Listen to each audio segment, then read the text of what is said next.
Oi oi, CRT here.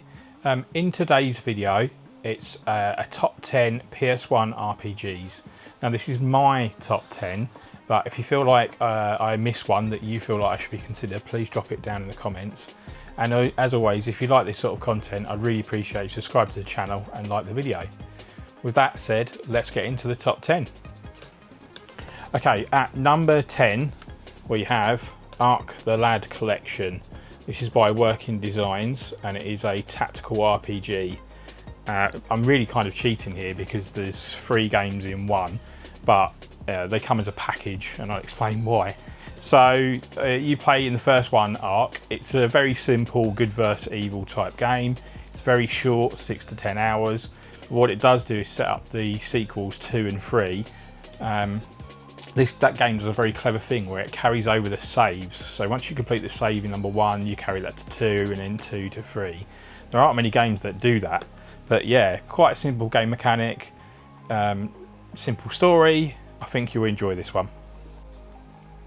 Okay, at number 9 we have Xenogears by Squaresoft, or Square Enix now.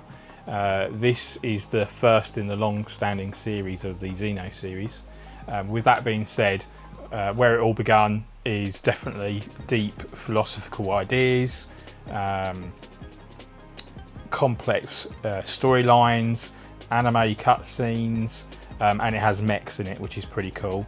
It plays like a very typical JRPG, turn-based combat, but the whole premise of this is you do combos rather than just a select attack.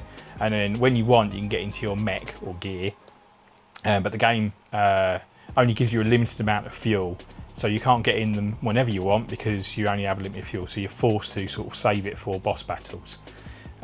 This is a great start to the Xeno series. As with all the other Xeno series, they don't carry over to the others, but this is their first one and wow, did they hit it out of the park.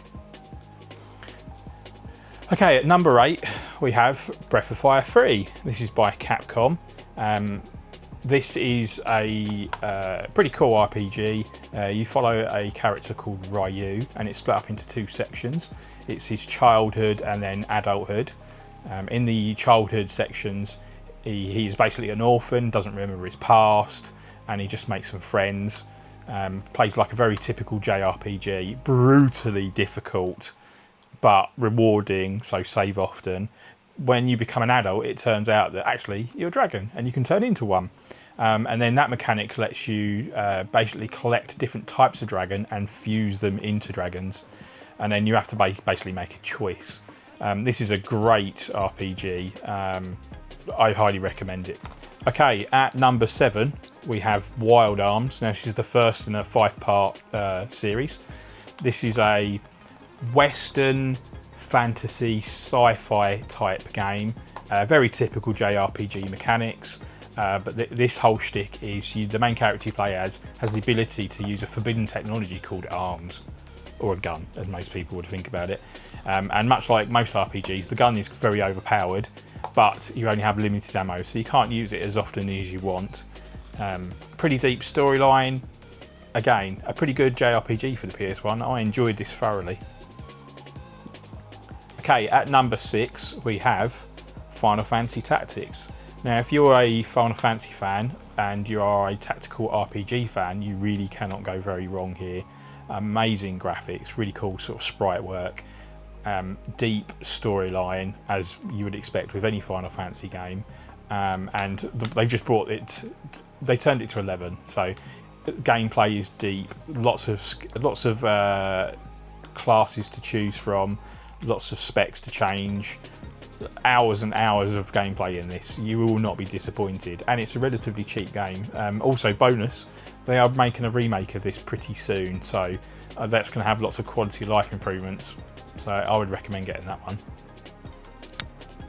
Okay, at number 5, or halfway through, is Azura Dreams by Konami. This is a pretty cool RPG. This is more an action style RPG than a JRPG. The whole premise of it is that you need to get to the 50th floor, but every time you enter the dungeon, your level resets, so you basically reset every time you go in. It's full randomised as well, so you don't know what's coming. And the whole premise of this is it's sort of like Pokemon-esque, where you control monsters and they level up and gain experience and abilities. So really you just want to use them to do all the hard work and gain experience level. So that way whenever you re-enter the dungeon, they're stronger and better than what they were last time. And the idea is that you grind your way through the levels until you can get to the top. Lots of monsters, lots of variations in the levels. As you get deeper it changes. Pretty good storyline. Yeah, Konami did a good job here.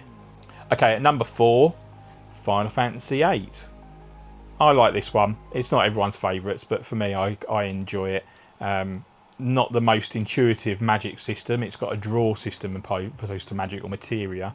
You have to draw it out of the baddies, and then once you've drawn it out of them, you can then use it back on them. But if you draw like 4 fire, then you only have 4 fire. So sometimes it can be a bit grindy. The game can be also very easily broken because you can, once you draw out the magic, you can then junction it to particular stats or weapons, and depending on what you junction it to, you can become really overpowered very quickly. As with most Final Fantasy games, it has pretty cool summons in it, and it's got a pretty interesting storyline to it as well. Essentially you play a Squall who's a trainee mercenary in a school of mercenaries learning to fight. But yeah, I recommend Final Fantasy. Okay, at number 3 we have Vandal Hearts. This is another RPG by Konami. This is a tactical RPG rather than JRPG. The best way I can explain this is if you're new to tactical RPGs, this is where you want to start. This is very simple mechanics, easy to follow storyline, not too deep when it comes to class mechanics, and it's very short as well, so it doesn't keep you too long, 8 to 16 hours. Really recommend this if you want to get into tactical RPGs. It's a great one, and they've also done a sequel, and the save file can carry over, which is pretty cool as well. Okay, we're at number 2 now, and this was a toss up between 2 and 1, but Shikoden 1 on the PS1. Now I really have a lot of fond memories of this title, playing it with my friends back at school. Absolutely amazing sprite work, cool backgrounds, cool music. My mind was blown when I found out there was 108 playable characters. Most RPGs have 8, 10 at most. 108, that's amazing. And each character has unique attacks, and some of those attacks can unite with others to do even more powerful attacks, and just trying to find out what those combos are, really cool. Really interesting storyline.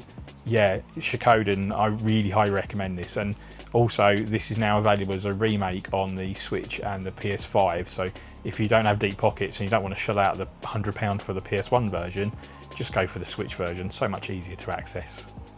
Okay, and my personal favourite RPG for the PS1 is Final Fantasy VII. I'm sorry, some people might think it's a boring safe choice, but for me, this is where it all begun. I remember borrowing this game from a friend of mine, and I was just hooked straight away. I'd never seen graphics like this, 3D rendered characters on absolutely amazing backgrounds. Such a cool story to sort of play in. It just twists and turns as you play through. A really cool materia system that you can move around. Summons look amazing. Storyline's great.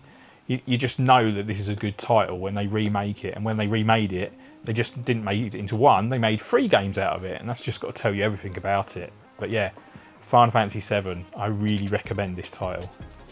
Okay, that's my top 10 PS1 RPGs. I really hope you enjoyed the video. If I've missed any titles that you think I should give a go, please put them down in the comments. And as always, see you next time.